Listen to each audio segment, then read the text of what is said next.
David here.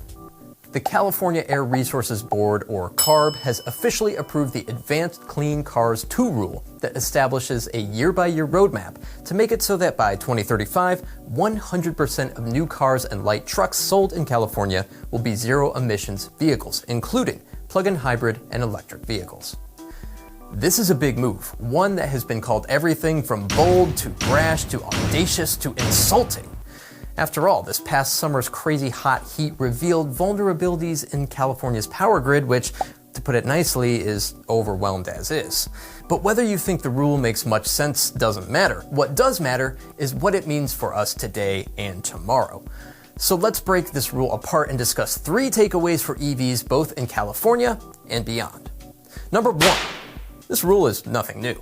Consider this. Major automakers like Ford, Toyota, Volvo, Honda, BMW, General Motors, and Volkswagen already say they are all working to phase out the sales of internal combustion engine vehicles on a similar timetable, typically within the next 1 or 2 decades. In fact, in 2019, Ford, Honda, VW, and BMW struck a voluntary agreement with California on reducing vehicle emissions, and Volvo came into that deal in 2020.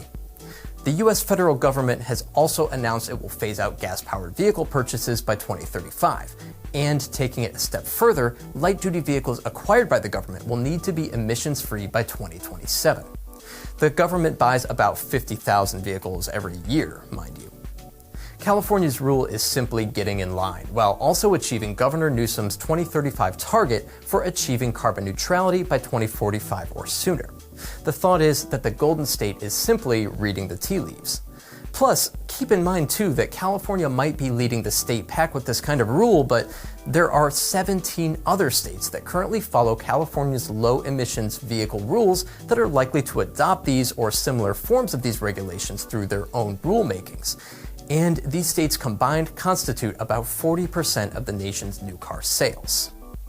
Number 2, EVs are expensive, but should be obtainable for Californians. California's legislature has approved $2.7 billion with a B in fiscal year 22 to 23, and $3.9 billion over 3 years for investment in zero-emissions vehicle adoption, as well as clean mobility options for some of California's most environmentally and economically burdened communities. These programs pay special heed to low-income consumers. One of these is Clean Cars for All, which provides up to $9,500 to low-income drivers who scrap their older vehicles and want to purchase something that runs a bit cleaner. The Clean Vehicle Rebate Project provides up to $7,000 for income-qualified drivers to buy or lease a zero-emissions vehicle. And the Clean Vehicle Assistance Program provides low-income car buyers with special financing and up to $5,000 in down payment assistance. In addition to all of this, California is issuing $300 million for more charging infrastructure, especially for those consumers who may not have a garage where they can charge their EV. Number 3. The environmental impact of this rule is to be determined.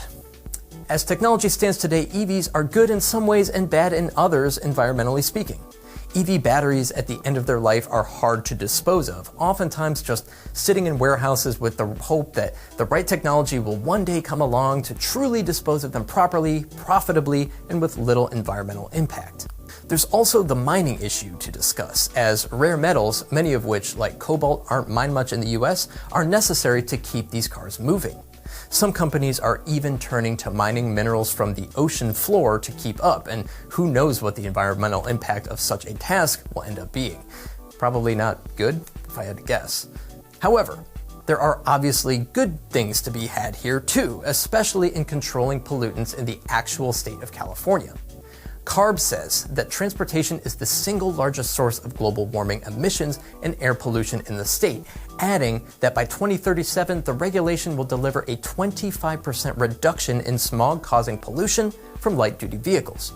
By 2030, CARB expects there will be 2.9 million fewer new gas-powered vehicles sold, rising to 9.5 million fewer conventional vehicles by 2035.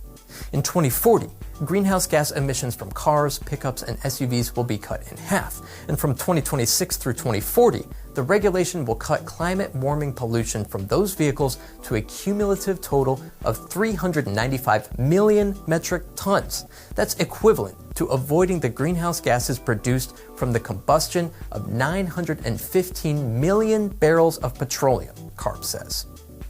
We'll see where the new rule leads us, though I think we can all agree it's a complicated issue that will affect the U.S. population far beyond California's borders. So what's your take on the new rule? Let us know. My name's David Sickles, and this is the EV Impact Show. See you next time.